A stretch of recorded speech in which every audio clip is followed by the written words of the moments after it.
Le PSG pour Alicia. Vous m'avez rien mis là. Franchement, c'est compliqué. Eh oui, il a hésité. Il a émis Rennes, il l'a effacé, il hésite. C'est la première fois qu'on voit Sébastien Tarago. Ah non, je l'ai vraiment hésitant. effacé. Mais oui, vous l'avez vraiment effacé. J'avais fait une super Je croyais que c'est. t'as raté, t'as raté. J'ai cru que c'était fait exprès, moi. Au début, oui. Ah ouais. Mais ça- Bon, il avait veut mis se Rennes. retourner. Rennes C'est un également. échec. Pour Benoît Tremolinas, c'est un horrible échec. Elle est consternée, Laurie. C'est un échec. Elle me regarde comme ça. Laurie, vous avez raison de le juger, Sébastien. C'est Le pas Paris grave. Saint-Germain joue le plus gros demain. C'est Rennes pour C'est Ludo. Rennes, c'est Rennes. Et c'est Rennes pour Info. Bon, alors Laurie, comme vous êtes la seule à dire le PSG, vous voulez commencer ou les écouter et leur répondre? Moi, je vais les écouter. C'est le privilège de celle qui est seule. Celui qui est seul. Ludovic Cobragnac, Oui. impressionnez Laurie Delostal avec votre PSG qui joue le plus gros. Sublimez-vous, puisque Voilà. c'est le vocabulaire de cette Sublimez-vous. Coupe de France. Ben, on a souvent parlé, ou du moins pas assez, à mon sens, du Stade Rennais cette saison, qui a été vraiment cyclique, qui a alterné le très bon et le très très moyen, pour ne pas dire le très faible. Il y a eu un changement d'entraîneur qui a aussi impulsé des choses. Mais quand on regarde l'investissement mis par le Stade Rennais depuis quelques années, cette saison et encore au mercato hivernal, on se dit que cette équipe, elle passe souvent entre les balles. Il va falloir aussi que ça se Assumer. concrétise à chaque fois. Oui, on attend beaucoup plus de Rennes. Oui, Rennes fait parfois des petites épopées, se qualifie pour l'Europe, nous offre quelques matchs sympas de temps en temps, comme celui qu'on a vécu contre Milan, même si sur le match aller, ils sont passés à côté. Mais je suis désolé, aujourd'hui, au vu du budget, au vu des investissements, au vu de la solidité de ce groupe-là, je pense que c'est une équipe qui doit jouer l'Europe chaque année. Pour l'instant, ils n'y sont pas. Donc la Coupe de France doit être aussi de biais un objectif. Parce qu'on peut rappeler le classement de cette équipe de Rennes qui pour l'instant n'est pas dans les places européennes. Ça c'est la Ligue 1. Ils sont c'est pas 8e. logique. Pour l'instant ils ne sont pas en européens.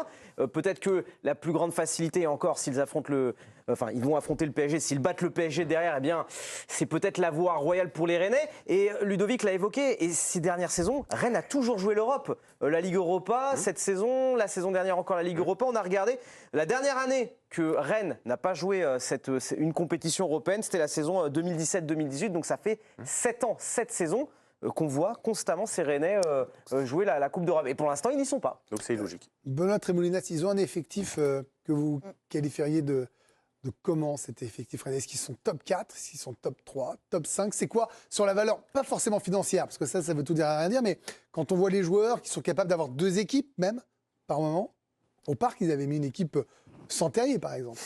Ouais, ça manque un peu d'expérience, je trouve, dans cette équipe-là. Mais il y a quand même du talent. Et moi, je pense que c'est une équipe qui doit finir 5-6, quoi. Clairement. Après, comme l'a dit Ludo, c'est une équipe assez cyclique, où ils ont fait des matchs très moyens. Là, à Strasbourg, c'était pas bon, ce week-end. Ça va un petit peu mieux depuis que Julien Stéphan est arrivé. D'ailleurs, chez nos confrères d'Amazon, le président a été interviewé et lui-même ne savait pas quoi dire sur les objectifs de fin de saison. C'est-à-dire qu'il disait, voilà, on a pris Julien Stéphan pour remettre dans le droit chemin Rennes, il l'a fait très bien, et le journaliste lui posait la question, quels sont les objectifs de Rennes pour la fin de saison? Est-ce que Rennes doit être européen? Et on voyait qu'il était très mal à l'aise et qu'il disait à chaque fois, on va jouer match après match, essayer de gagner chaque week-end et puis on verra. Voilà. Donc même eux savent pas trop où se situer, où se jauger. Donc je pense vraiment que la Coupe de France est un réel objectif parce que je pense que le championnat, ils pensent qu'ils sont un peu trop justes. Là, ils ont loupé le coche, je répète, à Strasbourg. Je pense qu'ils savent qu'ils sont un peu trop justes pour accrocher les places européennes. Donc en off, la Coupe de France, c'est une priorité. Hein. Vous parliez de manque d'expérience, eh bien c'est peut-être pour ça que Julien Stéphan a choisi de titulariser Steve Mandanda dans les buts demain, alors que jusqu'à maintenant, c'était le gardien numéro 2, Gauthier Gallon, qui était titulaire en Coupe de France. Steve Mandanda, habitué des grands rendez-vous, le Parc lui réussit plutôt bien. Il avait brillé lors de son dernier match dans l'enceinte parisienne, c'était le 25 février, match nul face au PSG.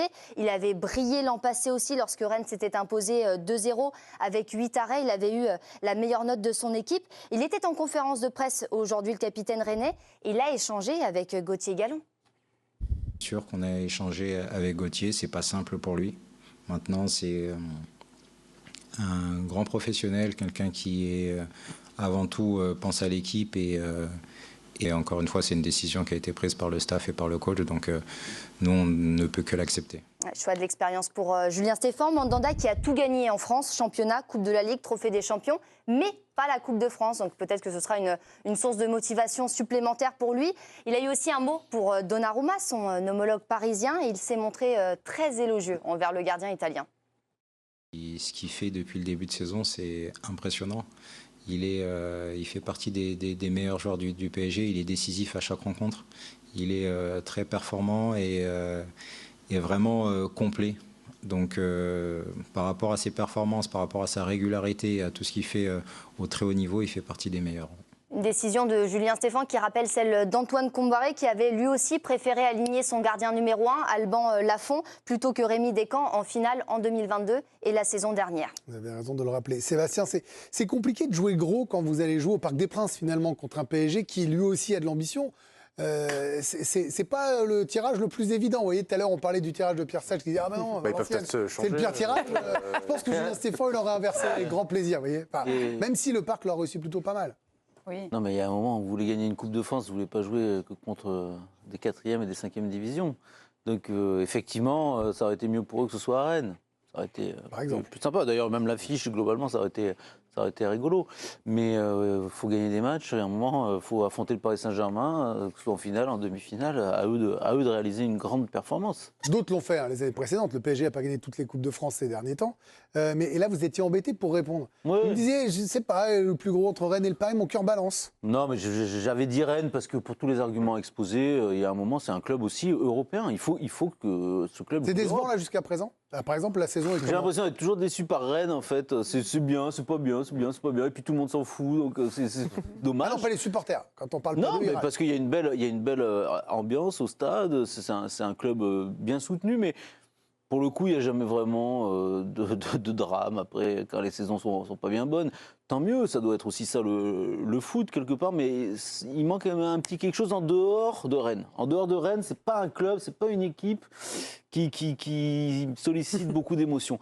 Donc voilà, mais pour Paris, c'est 10-17 avril. 10-17 avril, vous vous qualifiez en demi-finale de la Ligue des Champions, vous êtes champion de France. La saison, elle est globalement réussie. Vous serez déçus si vous êtes éliminé en demi-finale, mais la saison sera globalement réussie. En revanche, si vous perdez en quart de finale de la Ligue des Champions, ce sera un échec. La Coupe de France, ils l'ont pas gagné depuis un moment, je disais à Seb, le PSG. Ils ont envie de jouer tous les matchs. Luis Enrique a d'ailleurs dit je mettrai ma meilleure équipe. Et on l'a bien compris, pendant oui, les matchs, normal. je coupe plus qu'en championnat. Oui, ça c'est logique. Donc La Coupe de France, c'est pas rien. Ils visent le triplé, c'est le PSG. On l'a vu encore dimanche.